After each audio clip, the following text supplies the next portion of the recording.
Coach, congratulations again on the road. Anytime you come out with a win is a good win.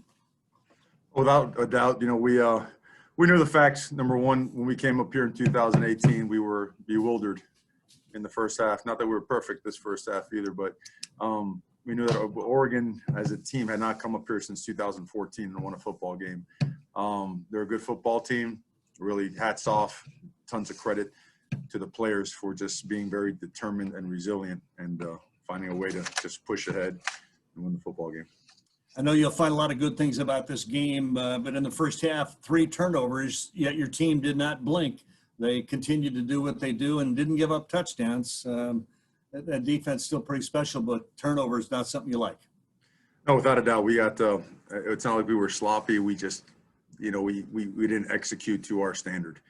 And one of them was a screen where, we felt we got tugged at the receiver position, so the ball kind of went its way away from him, and there was a corner just sitting right there. Another time we had, an issue with, I believe we were in short yardage, and we spun in the hole, which is, very not very characteristic of Travis, but I don't want to take anything away from his performance. He was awesome. Another time was a mess charge, 2 free off the edge, which we did do a better job calling that. That's not the players' fault. That's on us as a staff. But we got settled. Obviously, the points before the half were huge. Tremendous play by Red, by Tyler. And then to punch it in down there certainly gave us a lot of life.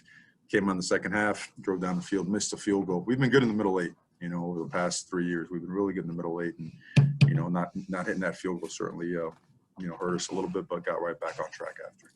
Got to be happy with the performance of your offensive line. I mean, you guys ran the ball so well tonight, and Tyler just did not get pressured much at all. Well, it's a special group. They work at it. They're getting better and better. They're playing with physicality, both in the run game and the pass game. Communicate extremely well. They've got great leadership in not only their players, but in Coach Mirabal. And sky's the limit for that group now. Now this is their second start together. All 6 of those guys rotating in there at different spots. And they get in a groove, and they're hard to stop. And they provide great information when they come to the sideline as well. They do a really good job, so we can make our adjustments and roll. Huge spike in the ball game at the end of the first half when McHale returned that kickoff and set up what would be a touchdown near the end of the half. I thought that was a big turn in the game. Without a doubt, going in 14 to 19 as opposed to where I think we were 19-7. Certainly a huge momentum swing. Those guys went into the locker room with a lot of juice, a lot of energy. But everybody felt that it was all about us getting refocused. There was a lot of energy. Guys were playing hard. We were missing. We were missing on things that we're typically pretty good at or have done well at in practice. So once we got refocused, guys did a great job just taking over the football game. And final question for me, I guess Tyler Shuck, it's his first year running this ball club, but he seems to be making some really good decisions for you. He is. Well, in the first half, he was doing okay. At the end of the half with the big throw, and in the second half, he made some great plays and some great decisions. Great job with protections as well. Used his feet to get out of stuff. Used his feet in some of the design quarterback runs and some of the improvised stuff as well. Just showing tremendous maturity in just his second start. So big days ahead for Tyler. All right, Coach, a lot of guys and gals there want to ask you questions about this game. I'll let them take their turn. Congratulations again. Look forward to seeing you back home next week. Yes, sir. Appreciate you. Thanks, Coach. All right, we're going to open it up to the rest of the media. There you go. That's head coach. Start with Cristobal of the Oregonian. Mario, to get to the establishment of identity on offense. Obviously, the turnovers takes away from that a bit, but it was unknown a little bit this offseason what exactly identity would look like with Joe, but it's still run first, particularly the second half, the run versus pass breakdown on first down, still sticking to the identity. And Tyler putting up numbers passing and running. That the last quarterback to do it here was Marcus 6 years ago. How do you feel like you've established your identity quickly within 2 games as still this powerful run team, but now with a dual threat quarterback? Well, the identity of our team is going to be physicality, being a team that's very physical, that finishes plays, that plays hard, snap to whistle. We're pretty balanced tonight, 312 yards passing, 269 rushing. RPOs go plus or minus one way or the other, depending on what they show, what they give us. We had a couple drops that would have increased that number. Certainly the turnovers hurt us. We feel like our whole team feels like we've stopped ourselves, like we've had a some really good drives going, and a lack of execution, turnover here and there has certainly hurt our efficiency. But our identity is going to continue to improve and be more and more clear. But we're going to be a physical football team. Eric Scopel, 247 Sports. The three players that were credited with the turnovers, each of them scored, made some really big plays in the second half. I think Tyler in particular there. What did you see from your young quarterback, and then Travis and CJ responding to some tough moments in the first half? This week, last week CJ was captain. This week Travis was a captain. So was Jalen Red. They just had a fire in their belly for this game. I was a rough go in 18 when we were here.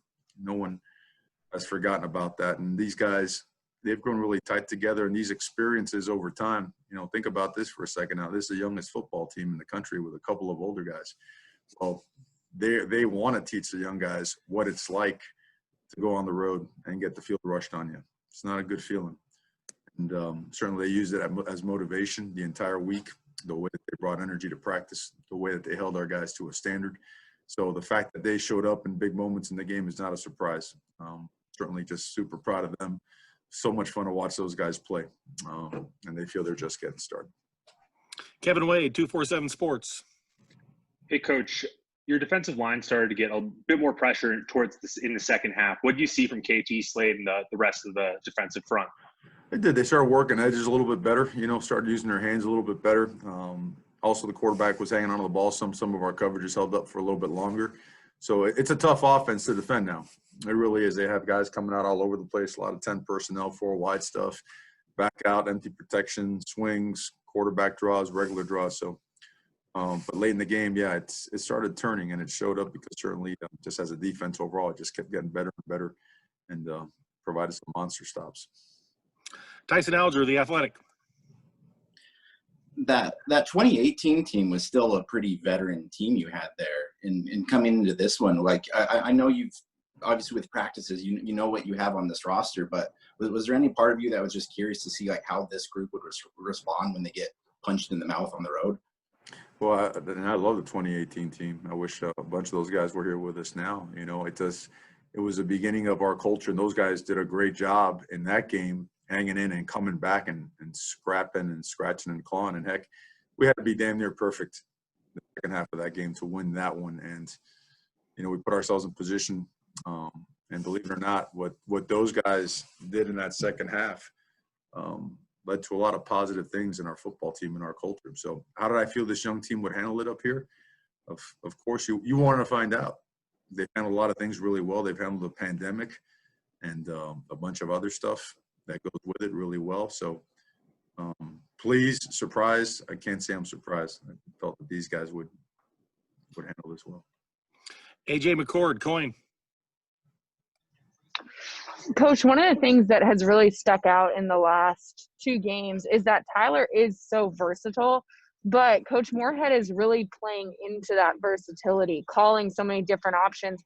How impressed have you been with the play calling for Tyler specifically in this new offense? Sure. I just think Coach Moorhead, the entire offensive staff, players do a great job communicating. You saw in the first half we had a rough go. A lot of it was self-induced now. We had some turnovers that we could have certainly avoided, but the adjustments made from not only series to series, but within a series on the field with, between Coach Mastro, Coach Mirabal, Coach McClendon, Coach Williams, they communicate really well and identify some things that could help us get in advantage formations and plays. And Coach Moorhead, he knows how to dial it up really well. So certainly really fired up about the direction of this offense and the things that we're doing. Ashley Young, NBC Sports Northwest. Coach, do you happen to have an injury update on Didi Lenore? He was cramping up out there. When he was down, I was kind of joking with him a little bit that we're on national TV and you're sitting there on the ground on your butt, But he popped right up after a little bit. It was a pretty good cramp. I mean, Dean was a really muscular guy. So when he cramps up now, that's a big old knot now. It's not like a little thing. It's like a big old softball in there. But he's in good shape, and we expect him to be completely healthy. Matt Preem. Yeah, Mario, last week against Stanford, you had 3 straight drives with touchdowns. Tonight, you had 4 straight drives with touchdowns. What's the second half adjustments, or is it just showing players something on the chalkboard of what to do differently? It's a combination of things, and it's settling down and executing, without having some hiccups. It's also adjustments, without a doubt. I mean, I'd love to get into every bit in detail, but just don't want to also put that out there for our opponents. But you see the subtleties and the things that we go and how we attack it, and that's communication. It's being disciplined with your eyes in the box and communicating with the guys downstairs, and most importantly, it's players and executing and making plays, and really just taking it upon themselves that, we've got to show the same kind of energy, but with focus. All this energy going all over the place and putting the ball on the ground, that's not going to help us win the game. So credit to them to understanding what that means. It takes maturity to do that, and a bunch of young guys with a couple mature guys found the way to bring it together and get it done. James. Mario, not to harp on the turnovers, but you're -5 through 2 games, yet you're 2-0. You're harping on the turnovers. But you're 2-0. You're harping on the turnovers. It defies, it defies statistical analyses of that. And tonight you do it despite Micah, Dawood, Steven not being here. First, can you say why they weren't available? And second, just to the big picture, you're 2-0 and low in first place despite being -5 and a turnover. Yeah, the first part on Micah and Steven and Dawood and all those guys. Number one, they weren't available. And the college football world is, those guys have done absolutely nothing wrong. Those guys are awesome human beings. They just were not available tonight because they weren't available, and that's going to be the comment on it. But they do nothing but represent the program in awesome ways. So in terms of turning the ball over, it's got to stop. It's not great to come out victorious with that splotch on, because you very well know that in a different situation, it can and will cost you the game if you let it go on. So we got to tighten it up in a big time way. It's good to know that we could score as many points as we did and put up the numbers we did with only 66 offensive plays, 66 offensive opportunities, for about 600 yards, just under. Not a ton of negative plays either. So there's meat on the bone. It's exciting because if we and when we clean up those errors, we're going to be a really, really good offense. We have time for one more. Eric Scopel, 247 Sports. Mentioned no Micah today, also no Verone in the first half. I wonder if you can just speak to what you saw from the replacements at receiver and at secondary tonight. Well, I credit to Josh Delgado right away, making a big catch, one of the out routes he caught on the sideline. Those guys, Coach McClellan has done a great job with those guys, getting them ready. But a lot of guys stepped up. You saw Devin Williams step up, make some big catches today as well. You saw Chris Hudson with a great short yardage play also.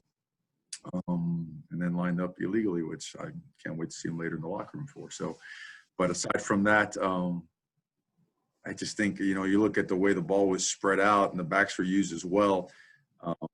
DJ again with another, real solid game, catching that tip ball, finding it and getting the first down.